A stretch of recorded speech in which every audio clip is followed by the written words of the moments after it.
we can go and where we need to go together by improving our efforts around social distancing and physical distancing, taking even more account and responsibility as individuals of the importance of practicing safe physical distancing, but also wearing face coverings, which, as many know, is a mandate in the state of California.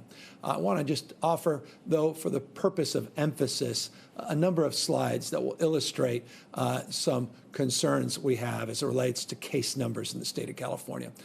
Just a few days ago on Monday, I released our new case numbers, 4,230 new cases of people that were identified as positive for COVID-19 on Monday. You'll see from this chart, just in the last few days, those numbers have increased some 69% to 7,149 individuals, over 7,000 individuals, a record number here in the state of California that have tested positive for COVID-19. Now, a lot has been said about not only the increase in the total numbers, but the increase in the total number of tests. And while that's absolutely true, we not only had a record number of positive cases yesterday of over 7,100, we also had a record number of tests. 96,000 tests were conducted in the last 24 hours. So one would assume, and it's been stated by many, regardless of your ideology, political stripes, or where you land on this pandemic, that as you increase the total number of tests, invariably you're going to increase the total number of cases. And that's certainly demonstrable in the example that we are providing here today. But what is fundamental and so important, and I cannot emphasize it enough, is those numbers can be misleading. The number that is incredibly important is the number we've tried to socialize with you, and increasingly people all across the country are doing the same in their respective states, and that is the positivity rate. That's the total number of tests you see on this slide versus the total number of people that have tested positive, and we put those in percentage terms. I'll remind you, when we did the first 14-day track on our positivity rate going back into April, we had experienced a quite remarkable 40.8% of those that were tested over a 14-day period in the beginning of this pandemic had a positivity rate that showed a staggering 40.8%. Today, on the 14-day average, that positivity rate is about 4.1%.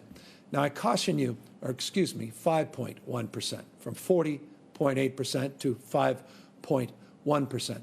But I caution you, each decimal point is profoundly impactful. And so I've provided this additional slide that gives you a sense of where we've been, not since April. Again, remember those April numbers, we were testing primarily people that were symptomatic, not people that were asymptomatic or pre-symptomatic. As you increase the total number of cases, you get a better sense of the community spread and the positivity rate in the general population. So in this slide, we take a closer look at the test positivity rate.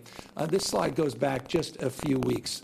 You'll see we're about 4.6%. In fact, we were at 4.6% a few weeks ago. Just a couple days ago at 4.8% when I presented on Monday. You can see that increase to 5.1%. That's the 14-day. I caution, though, in the 7-day positivity rate trend, it's now up to 5.6%. And so we are tracking these very, very closely. And it's a point of consideration for each and every one of us to consider a number of events that have occurred over the course of the last, not just few weeks, but over the course of the last number of months. As we've begun to meaningfully reopen the economy, we also had some important milestones. Memorial Day, roughly a month or so ago, started experiencing demonstrations and protests roughly 2.5, 3 weeks ago. So we should start anticipating, one would assume we can anticipate an increase of the positivity rate as we do more and more testing throughout the state of California. That said, these numbers do beg the question, and that is, what can we do more to keep you safe from the spread of this virus? And I'm going to get to that just in a brief moment. So the positivity rate is up. Total testing up at unprecedented numbers, 96,000. Total number of positive cases over 7,000 that we have not experienced yet. And we are seeing hospitalizations, not surprisingly, begin to increase. And this is the number that is also one we should be deeply attuned to. Hospitalization numbers have increased. This slide reflects just again 2 weeks or so ago, 3,177 individuals were hospitalized for COVID-19. Today, over at least 24-hour reporting period, 4,095. So from 3,177 to 4,095. In simple terms, that represents just in 14 days a 29% increase in hospitalizations. But it also doesn't tell the entire story. You may recall, those that watch closely, some of these updates, that on Monday, just a few days ago, our 14-day increase in hospitalizations was at 16%. So we have experienced an increase over the last few days in terms of total number of individuals in hospitals that I think deserves a little bit more attention than even that longer trend line that you see reflected in this chart. That said, and this is where I want to calm any nerves, that said, all throughout the last number of months, we have been preparing. We haven't been sitting on our hands. We haven't been describing ourselves as victims of fate. We have been preparing to reopen the economy, preparing as we increase the community outreach and testing, community spread, preparing for an increase in the community spread that we would need to prepare for an increase in hospitalizations. Accordingly, as I've noted on many, many occasions, we've identified over 52,000 beds that can be made available as part of our surge bed capacity in the state of California. As I said the other day, that does not include our alternative care sites. These are healthcare system capacity, again, within the existing hospital system. We have, in addition to the 52,745 surge beds, we have roughly 1,500 alternative care beds. But even within the surge capacity of our hospital system, when you put that number, 4,095 individuals that are COVID-19 that we've identified as positive in our hospital system, in a graph along these lines, a pie chart like this, it represents about 7.8, roughly 8% or so of our capacity. So why don't we mark that specifically? 8% of our total hospital capacity, just based on our surge beds, are currently being occupied. 8%. That does not include the alternative care sites that we have distributed in 10 critical counties throughout the state of California. On Monday, it was about 7%. Now at about 8%. Let's take a look at ICUs. ICU numbers are also critical. This gets to questions of ventilator capacity, acute care in the state of California. As you've seen, not dissimilar to the hospitalization numbers, 1,073 2 weeks ago. As of the last reporting period, 24-hour reporting period, 1,268 individuals now in our ICU. So ICU numbers are increasing in the state of California, not at the rate of hospitalizations, but at a clip of about 18% just over the last 14 days. Again, not dissimilarly to the hospital numbers. On Monday, that was about 11%. It has increased to 18% just over a very short period. So again, points of caution, points of consideration, always for us a point of concern, again, one we anticipated in terms of our overall inventory of capacity. And this next slide will give you a sense of that. 1,268 individuals in our ICU, critical care system. Our total capacity today is 4,034. So a few days ago, I estimated, or roughly, we stated that roughly 28% of our total ICU capacity was being utilized. It's about 30% now. So 8% on hospitalizations are being utilized, about 30% of our ICU capacity statewide. Ventilators, roughly the same number of ventilators, just down 100 or so from Monday, are available. Over 11,500 ventilators are available within our system, within the hospital system, and our cache that we have at the State Operation Center. Again, these are just numbers we all should be mindful of and focused on a day-in, day-out basis. So they've modestly increased over the last number of days, but again, we are confident in our capacity in the short run to meet the needs of those most in need in the state of California. Our contact tracing, a big part of our efforts, increase testing in the state and also increase our capacity to trace and connect with those that may have been exposed to COVID-19, have been tested positive, and make sure we trace those that they've come into contact with. As you know, our phase 1 goal of training 10,000 individuals by July 1st. We are within a margin close to meeting that goal. We have a week or so more of training to do, but we'll get a cohort that's close to that number, get them into the cities and counties. Again, these are county health directed operations, bottom up, not top down. We're building on an existing staffing that has predated the COVID-19 crisis. I want to remind people, contact tracing is not novel. It's not new. It's been around for decades. TB, measles, HIV and AIDS, hepatitis, and the like, STDs.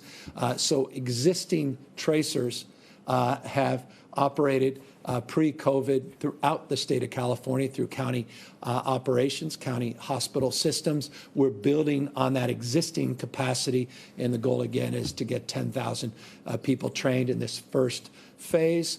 And we have counties that are onboarding to our new platform. Again, the whole idea is take 58 counties, these 480-ish or so cities in the state of California, connect the dots, make sure we're all connected to the extent we can on one platform. We have 31 of our counties that are already onboarded into our new platforms, 5 counties quite literally today that are coming online, and then 15 that are in the process. So we are moving forward. This doesn't mean, by the way, that they are not taking their existing data, aggregating and managing their data. They are. We're just trying to get everybody on one statewide platform. So that shouldn't mislead anybody that we are still not being vigilant at the local level in terms of our training protocols and training capacity. I want to just remind people, as I said a moment ago, there's an old adage, continue to do what you've done, you'll get what you've got. We cannot continue to do what we have done over the last number of weeks. Many of us, understandably, developed a little cabin fever. Some, I would argue, have developed a little amnesia. Others have just, frankly, taken down their guard. And I understand that. We're all human. And I deeply recognize that. I have 4 children, and we are now moving past distance learning into the summer months. Deep desire for our children to have play dates, deep desire for our parents to allow our children to have play dates, to go back to some, semblance of normalcy, where you haven't seen your cousins, your aunts, your uncles. Someone's birthday may come up, and you may invite them over. Now, all of a sudden, you're mixing, not in the same family or household cohorts that you were in the past. The question is, are you practicing physical distancing when you are inviting family members over? Or when you're having a barbecue and you want to say, you know what, I miss you, to your neighbors, your friends, not just your family members, and you invite them over. And you say, all right, we're going to do our best to practice physical distancing. And all of a sudden, 2 cousins see each other and they run and hug, and you say, boys, you got to practice social distancing. And they then run away with the soccer ball. And all of a sudden, you're back having a conversation, and we're trying to all manage this. The reality is, I'm not naive. People are mixing. And that is increasing the spread of this virus. It shouldn't surprise anybody.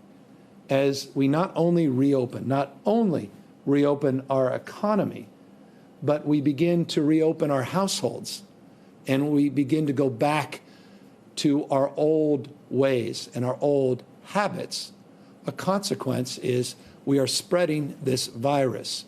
And it is incumbent upon us to recognize that as individuals, as communities, as leaders in our own households, our own communities, to recognize that it is our behaviors that are leading to these numbers. And we are putting people's lives at risk. I don't mean to say that to be maudlin, to be hyperbolic, but we lost 52 individuals again in the last 24 hours. 65 on Tuesday lost their lives in the last reporting period prior to this reporting period. People are losing their lives to COVID-19.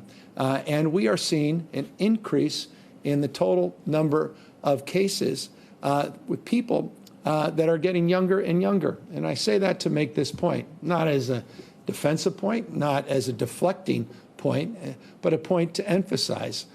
There is a sense that a lot of young people are, well, you're young, and so you feel a little bit more invincible.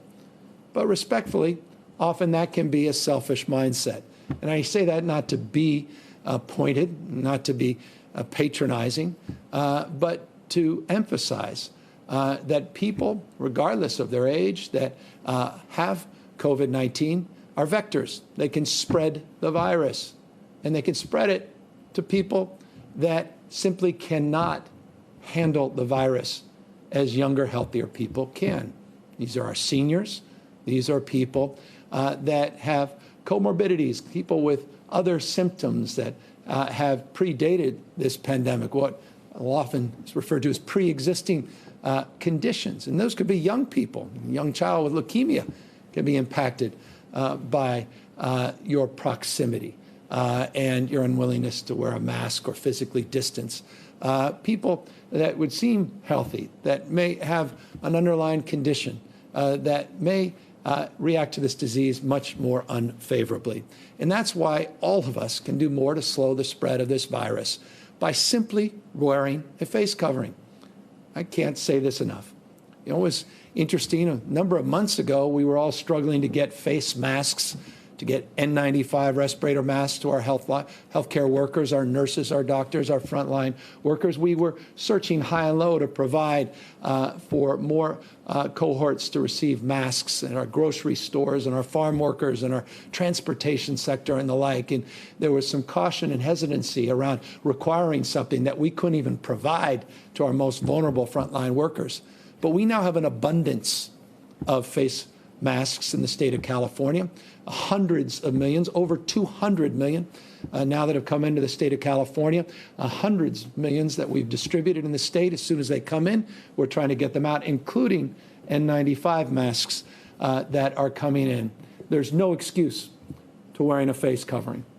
You can make these at home, and I encourage you to go to our covid19.ca.gov website, covid19.ca.gov website. If you don't have the means to get a face mask at the store, or the capacity to have some delivered to you if you aren't of means, but also you have the ability, to the extent you can and you're willing, you're able to do it yourself. And I would encourage you to do that. But regardless, do what you can to protect yourself.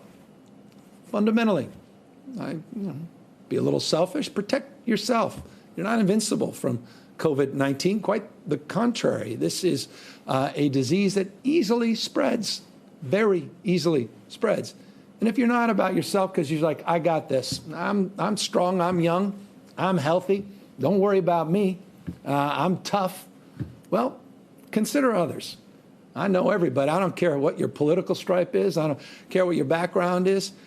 Everybody needs to be loved, and everybody loves. And so you know what? Everybody cares about somebody and somebody else. If that's the case, demonstrate it, prove it. Protect others by wearing a face covering.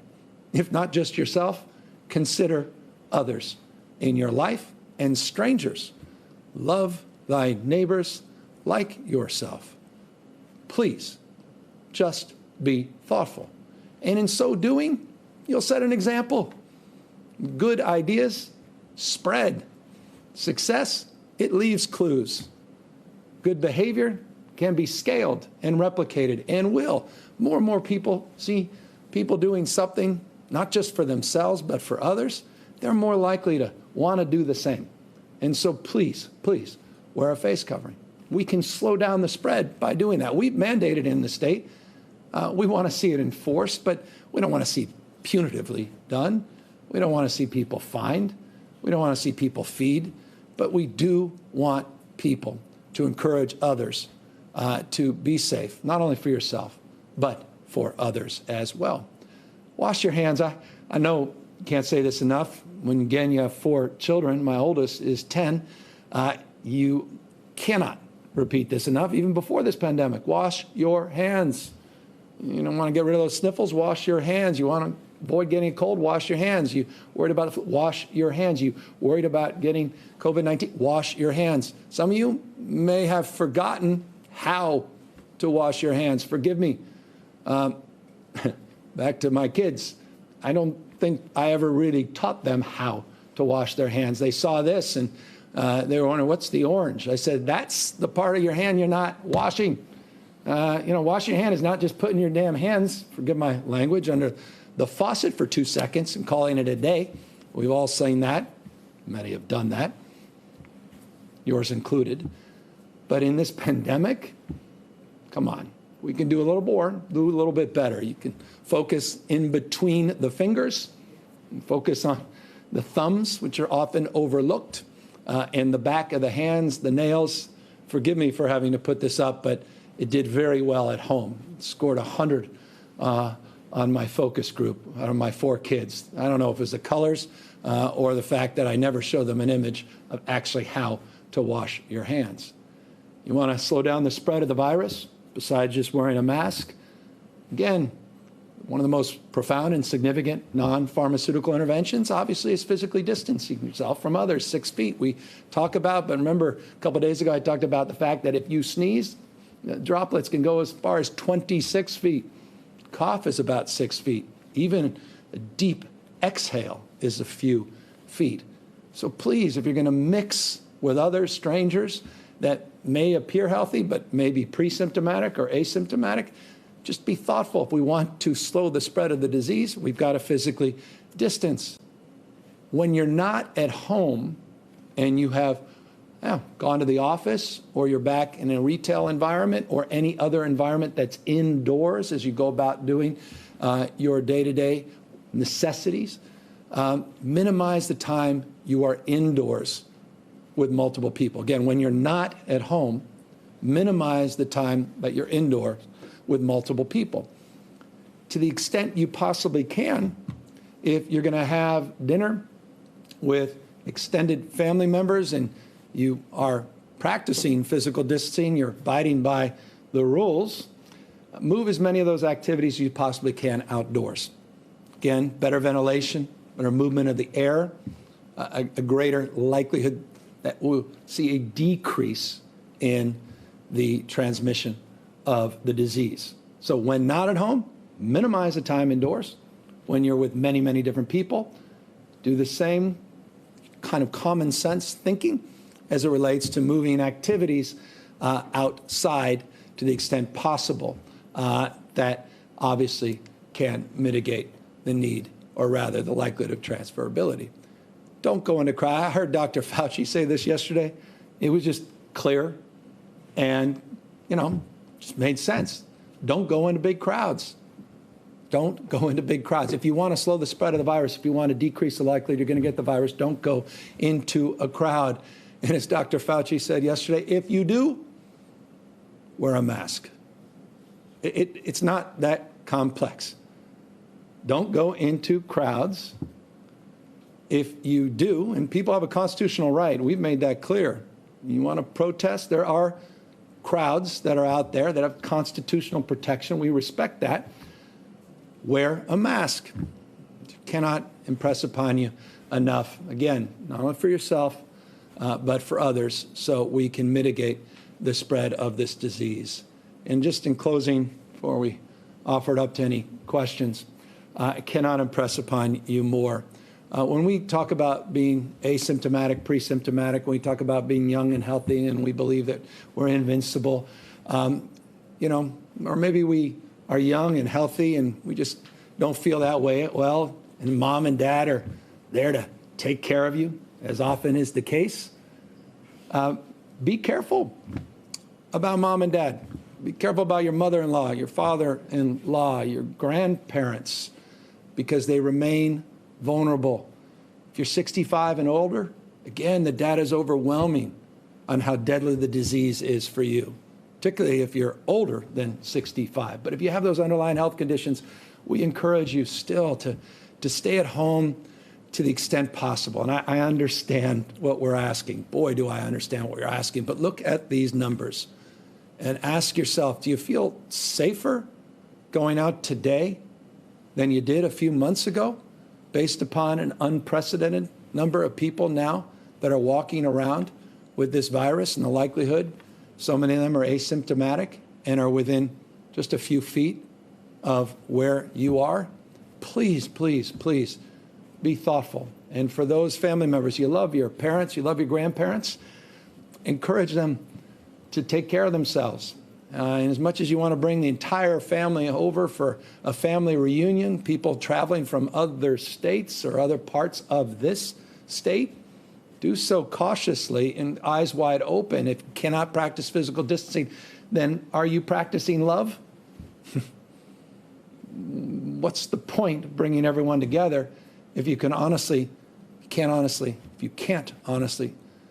look them in the eye and say, I love you so much that I'm looking out for you, when in fact you may not be, when you're putting them at potentially increasing risk for this virus.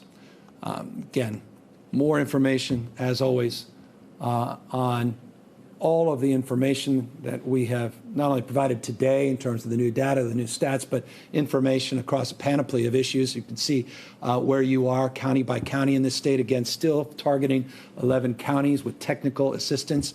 Remember, I've said this on multiple occasions.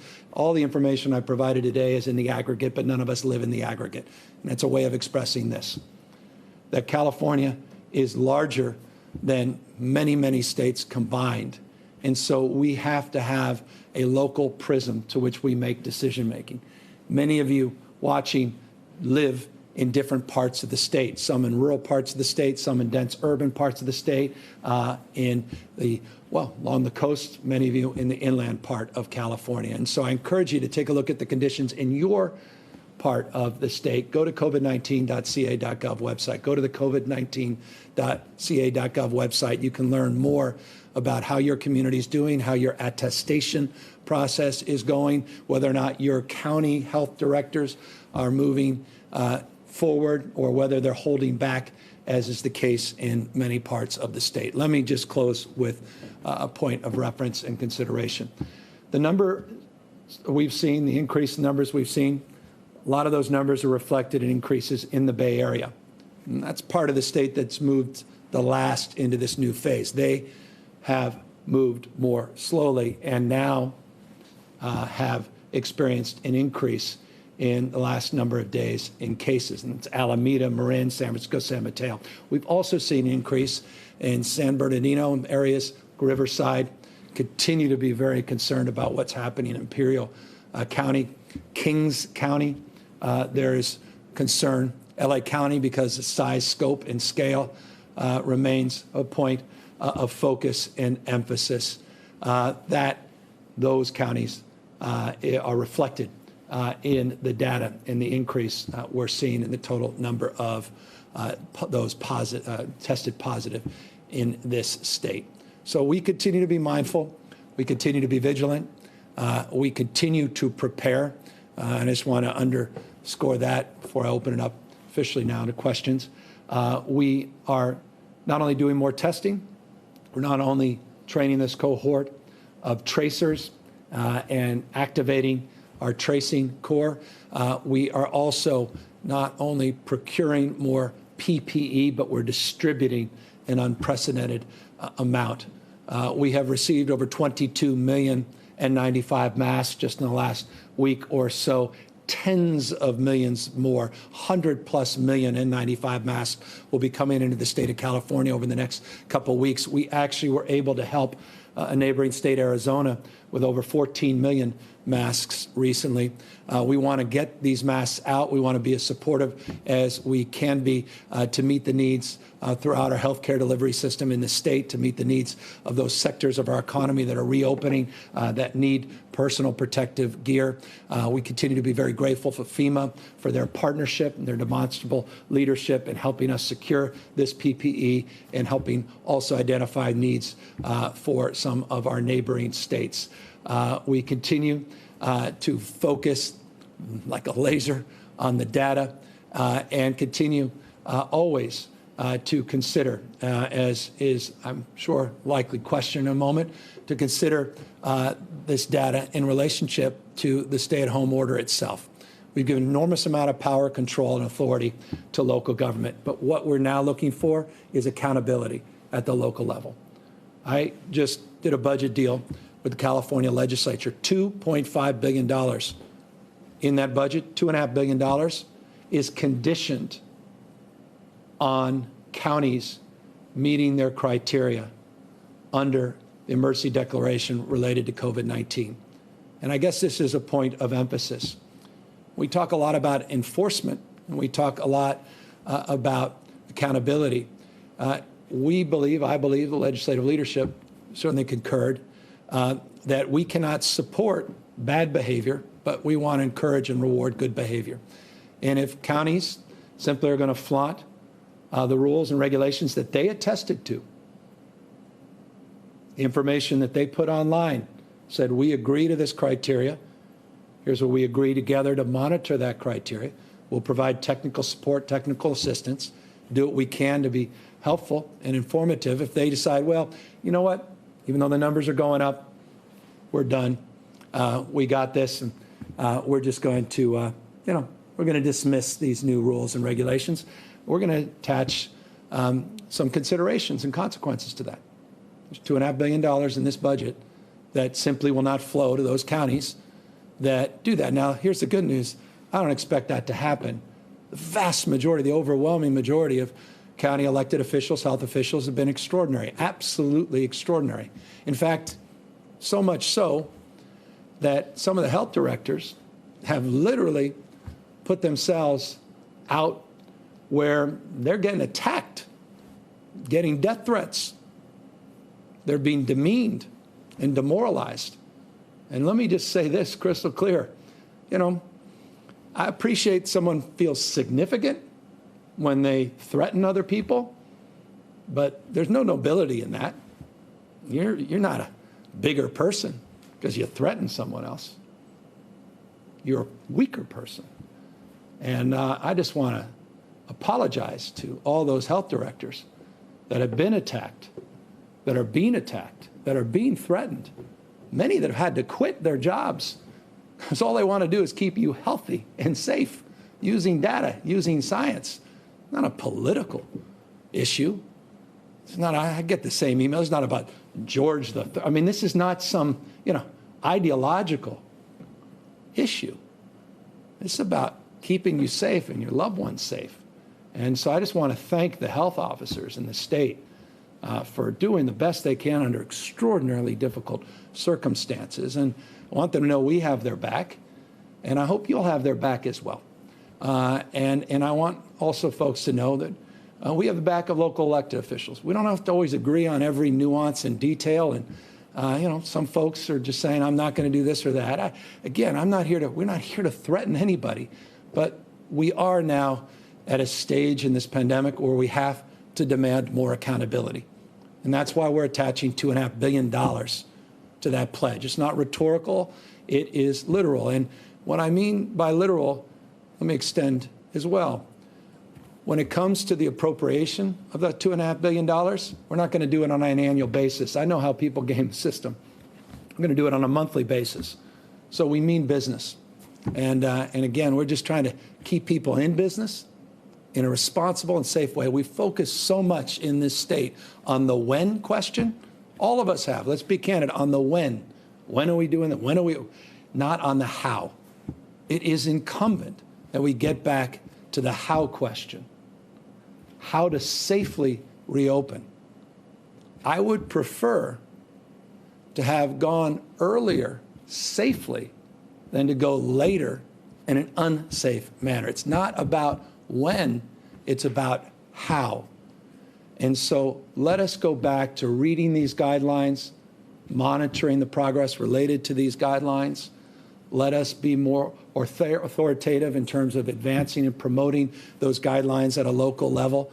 And let me, again, humbly submit that localism is determinative, that local government knows best.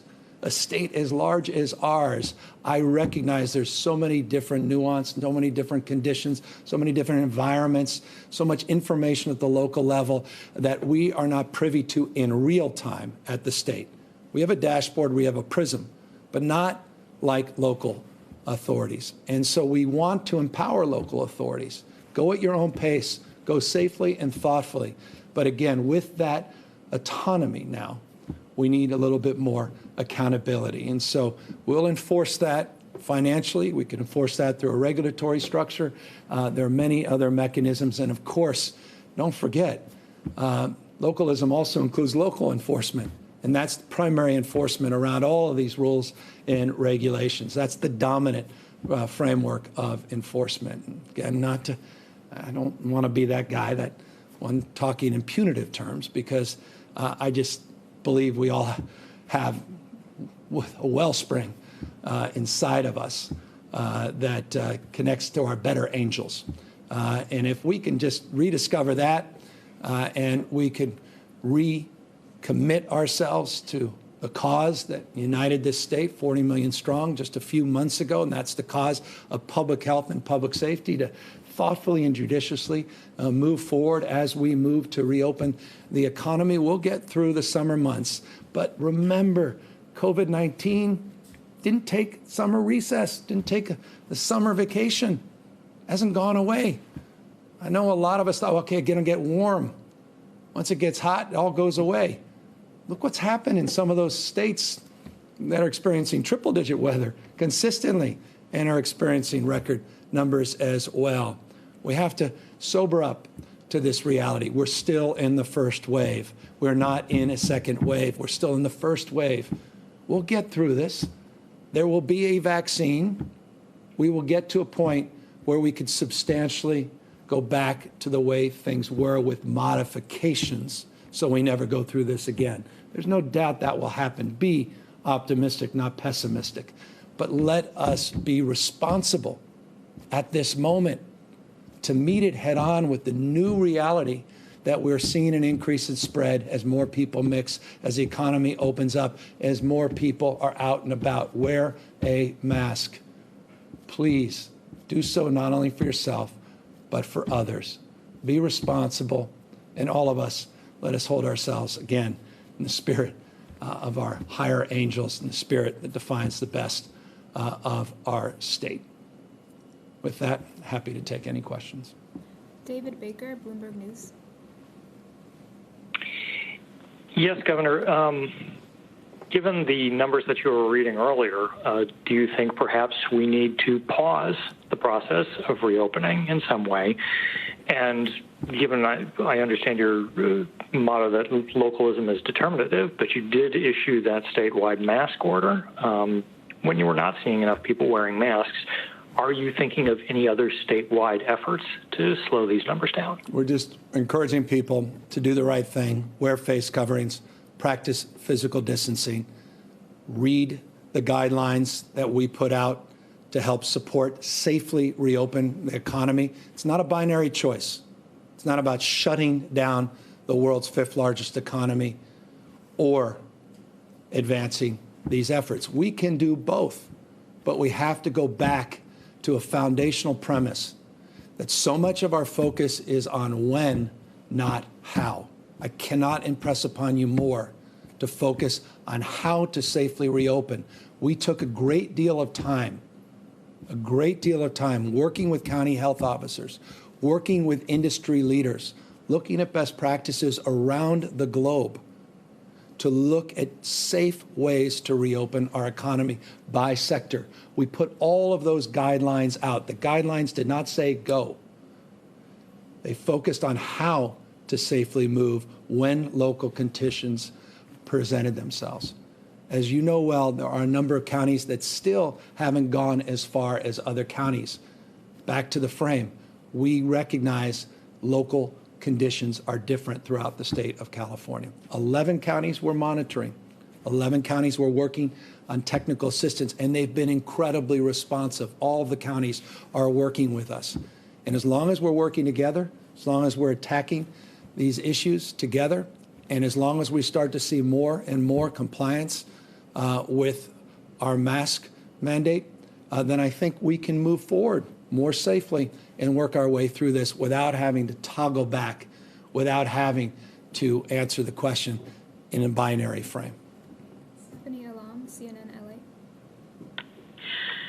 Hi, Governor. I'm wondering here is, when you look at how these numbers are going up, there's a perception that California was leading the charge and was ahead and now has slipped behind and has kind of lost control. So if you could address that. And also, do you think the president's refusal to wear a mask and the politicization of that, is that also playing into why we're seeing the numbers grow here? Thank you. Yeah, I don't know about this horse race frame. California led the nation's the first state to do a stay-at-home order. We crushed the curve, and we made it crystal clear when we did that. We never experienced the big spike where we weren't prepared for an increase in hospitalizations, ICUs. We didn't have the appropriate protective gear and the like. We were able to crush that curve, but we made it crystal clear throughout we were extending that curve. In so many ways, that's exactly what is happening. And the reason I'm proud of the fact that we never experienced that spike is it allowed us all this time to build the inventory of assets so that we can absorb an increase in the total number of positive cases that may manifest in needs to increase hospitalization, increase support in our ICUs, increase the capacity of support for protective gear. All of that is in place and in play. And so I think we did it the best way we could, and I'm very proud of that. And we're not timid. I mean, this is a mandate at scale that is equivalent to a mandate for 21 states in terms of population, 40 million that we are requesting to put masks on. And again, a real framework of supporting local government based on different conditions and criteria that we mutually set out and monitor. Alex Michelson, Fox 11. Hi, Governor. Two questions. One, governors in New York, New Jersey, Connecticut are now considering or have now implemented a 14-day quarantine for people coming from states that are hotspots. Are you considering that in California?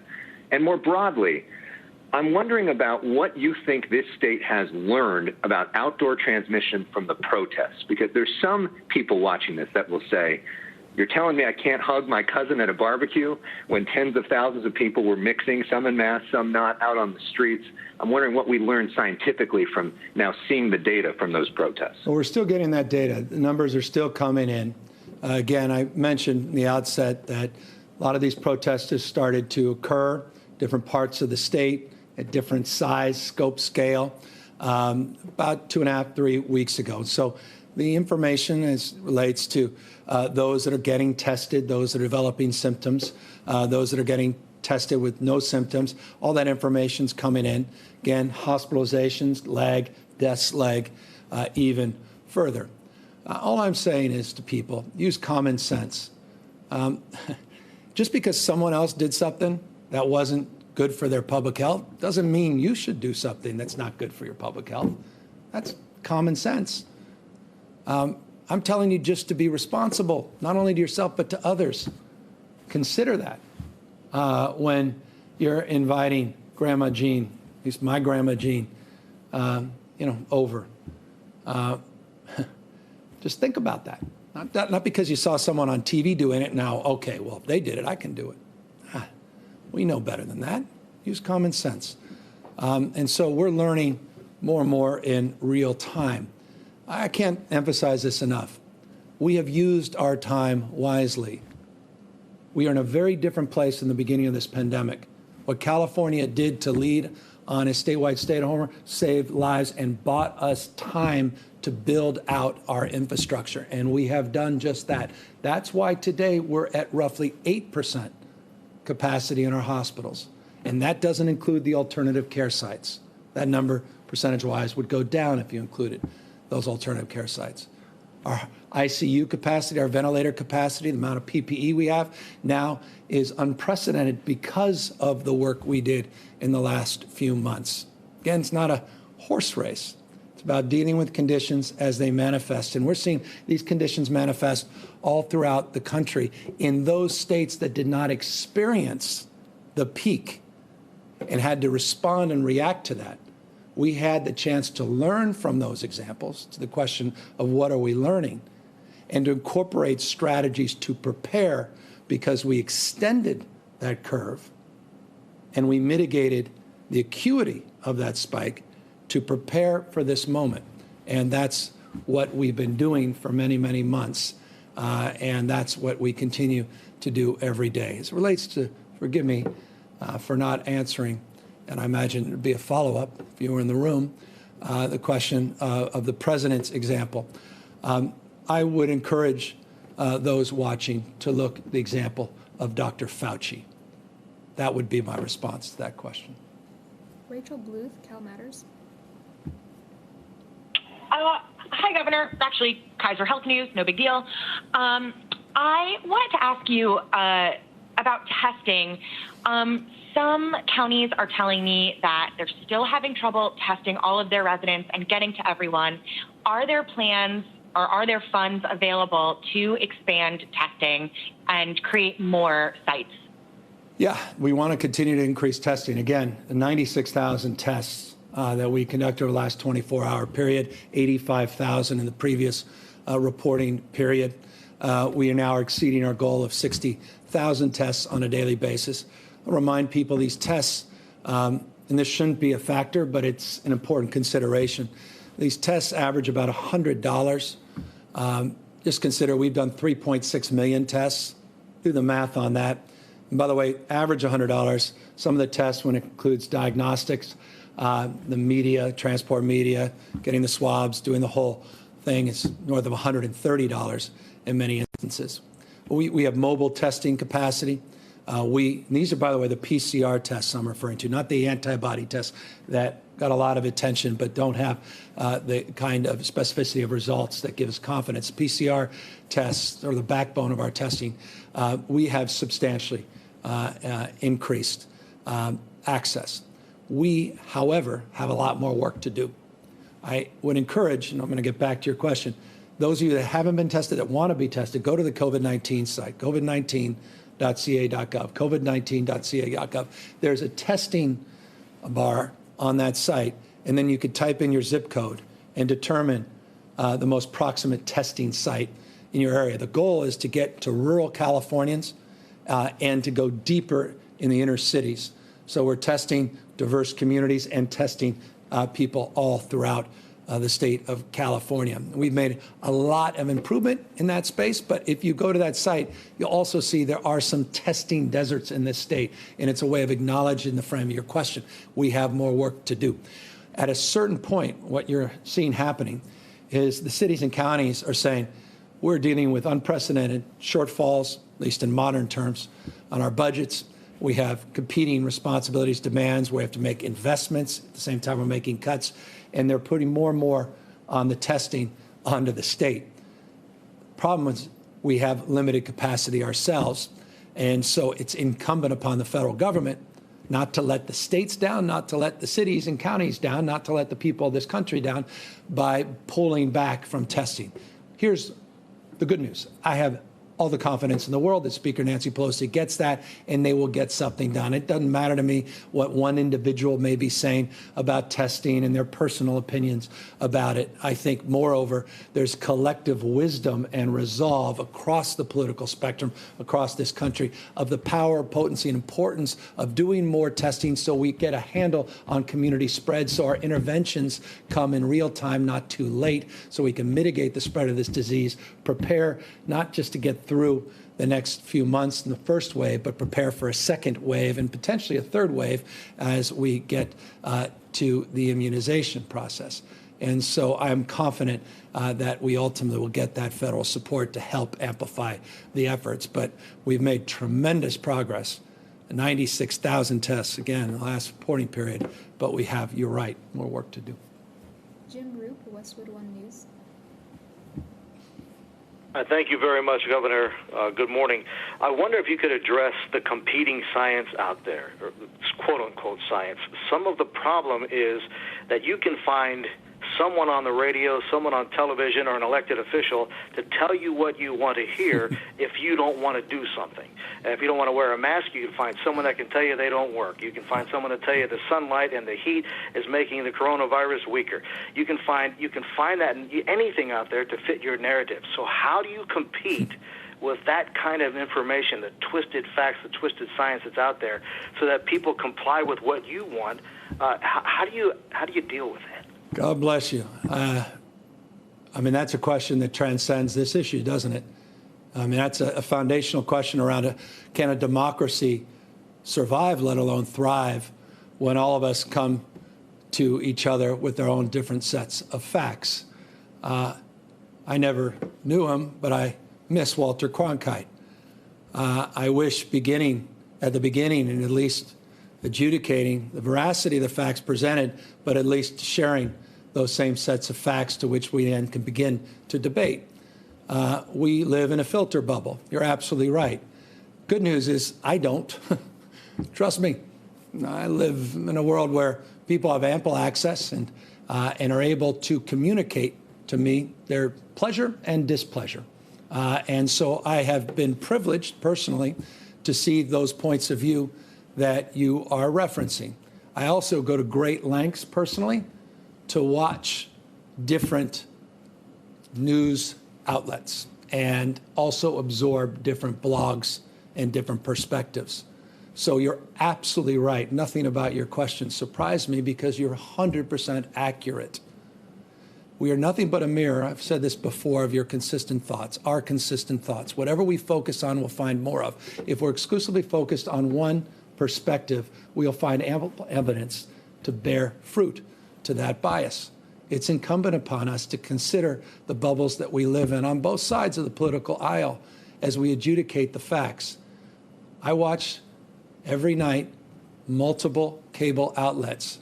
We're living in completely different realities, as you suggest, as it relates to this virus and so many other issues.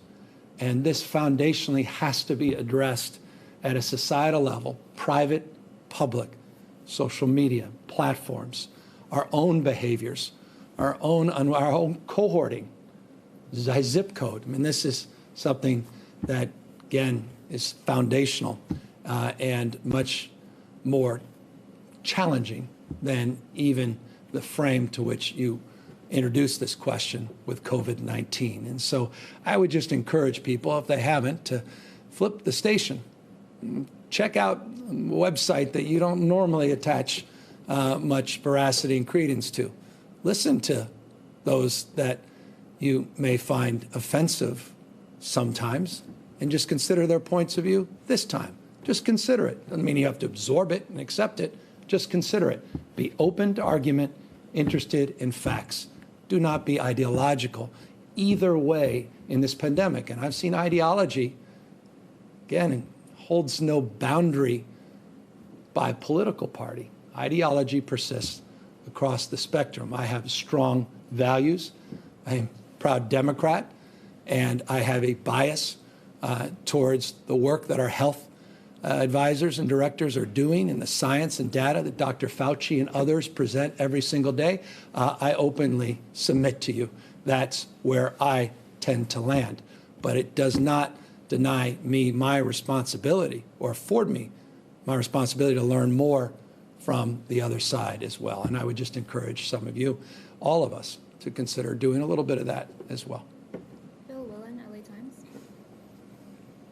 Times. Governor, you mentioned before that you may, I guess, withhold funding to counties that aren't abiding by your regulation and coronavirus rules.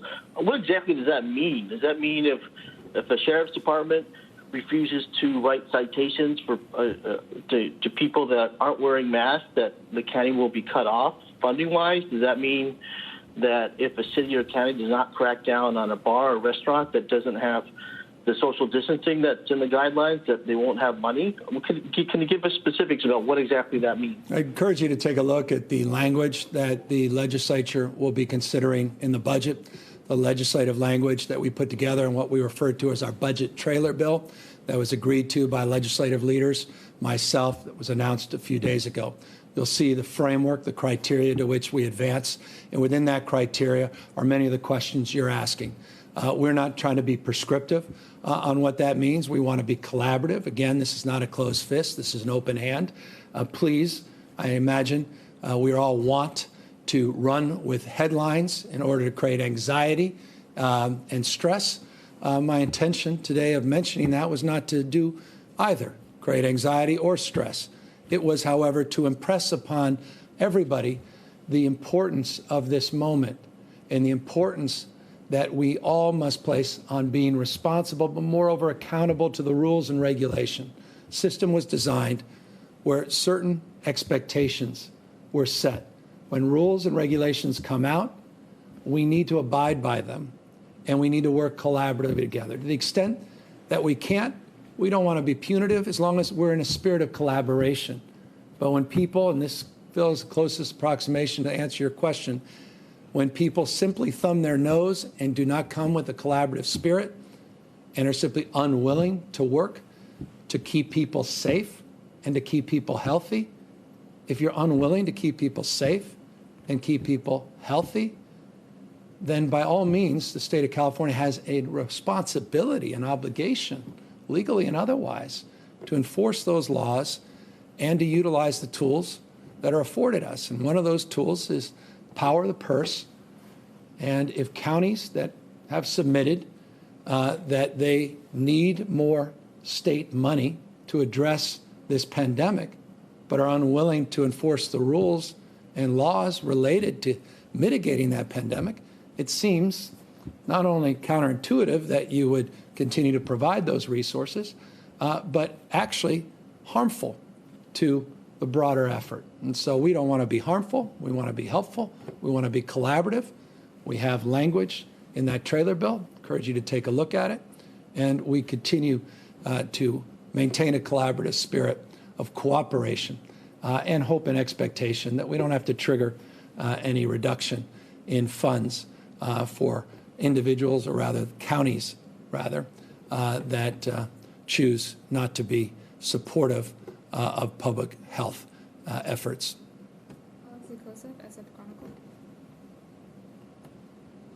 Hi, Governor.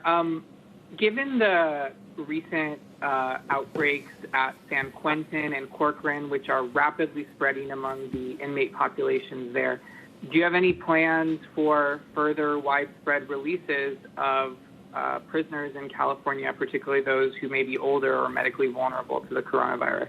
Well, we have 456 individuals that have tested positive at San Quentin. We have 1,818 tests that are outstanding. And when those tests come back, we expect that number to increase.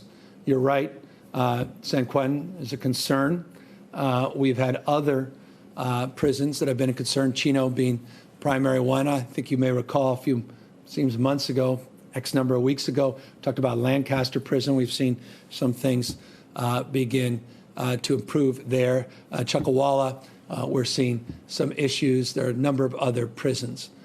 We currently have about 355 staff members that currently are COVID positive throughout the entire system, and a little over 1,780, I think it's 1,785 individual inmates that have tested positive for COVID-19, a cohort of well in excess of 120,000.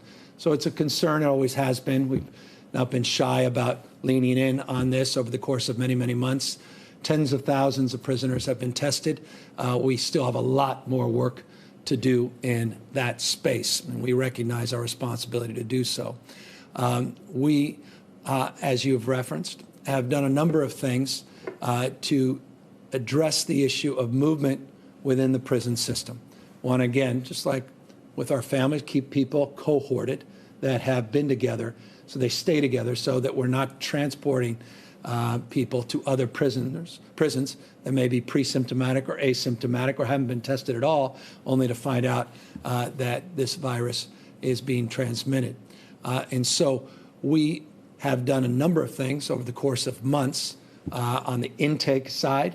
And as you referenced, we also looked at some of our spacing and capacity issues and went through a very methodical process where people that were within 180 days of already being released that met a criteria of being non-sex offender, what we call non-nons, and no domestic violence, that we would move that cohort out, with roughly 3,500 people, plus or minus, that we moved out in a very deliberative manner.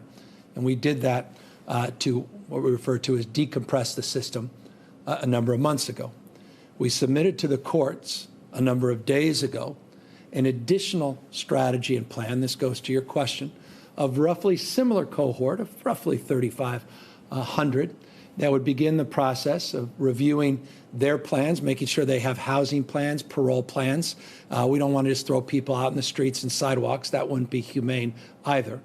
And to make sure that those that also are in a condensed period where they are about to be released the next number of months, that we would start moving that cohort. That begins July 1st, next week. For San Quentin specifically, we are moving to expedite that, moving it closer, moving that process before July 1st to decompress that system, again, in a very thoughtful, methodical way, based upon, again, a parole probation framework, working within the system, Health and Human Service Agency as well, to make sure we do it in a manageable and thoughtful way, but with a sense of urgency. And let me just close on that. Roughly 42% of the prisoners at San Quentin are medically vulnerable. That doesn't surprise many people. I grew up in the Bay Area, just moved here to Sacramento from Marin County, very nearby San Quentin.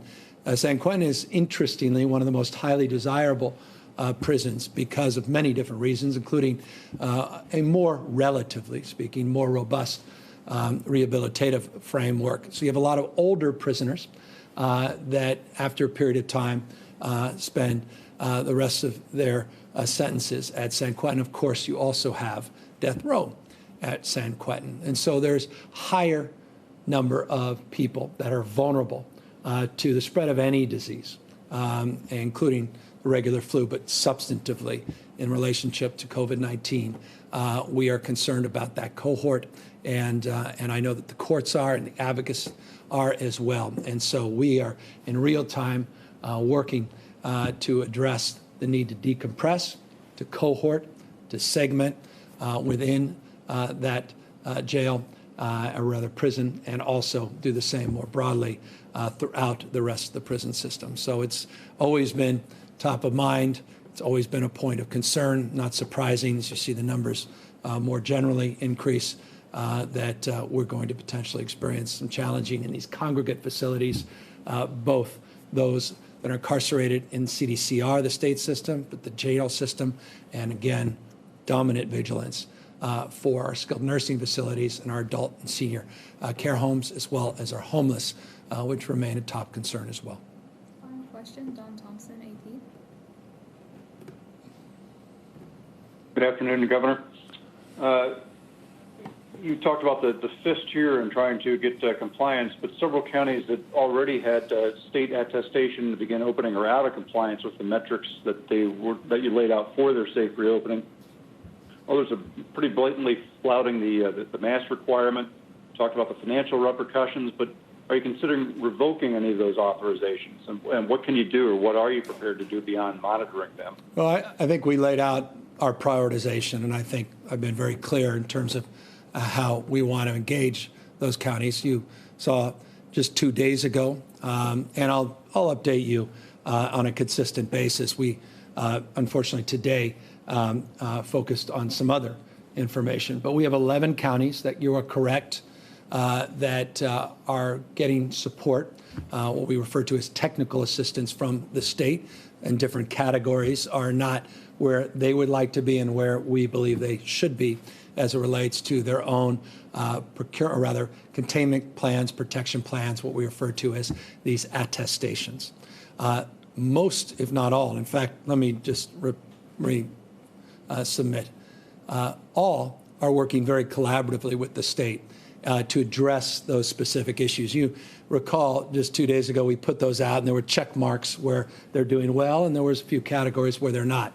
Again, all that was put out in a very public way. And so that's the spirit that we look to engage. But you're right, there are some that have made rhetorical comments about not giving a damn, flouting any consideration of supporting the broader health directives coming out of the state of California. And that's exactly why I look forward to signing this budget that will afford me a little bit of leverage in that conversation. And I think that's the appropriate next step.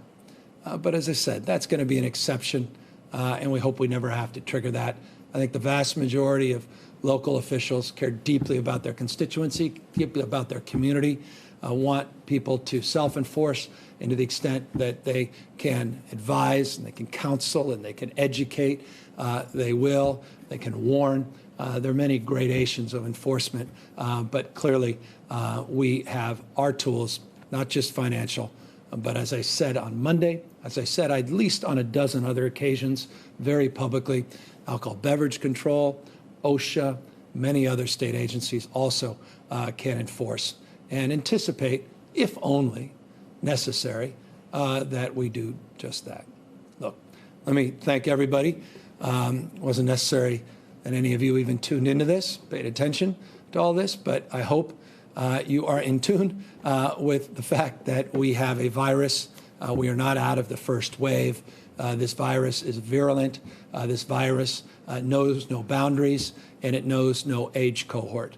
It is a deadly virus, and your increased likelihood of getting it as we reopen the economy, as you cohort with strangers and in mixed crowds, increases, not decreases. And that's why it's incumbent upon all of us to step things up to the extent we can, be more vigilant, practice social distancing, physical distancing, not let our guard down, go about responsibly our day-to-day lives and socializing, but again, safely, and wear a mask.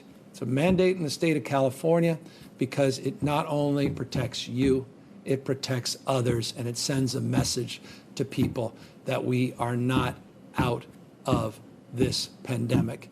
And we are here to remind you of that, and we encourage you to share that message to the extent you can. And as always, go to the website, covid19.ca.gov, to learn more. Take care, everybody.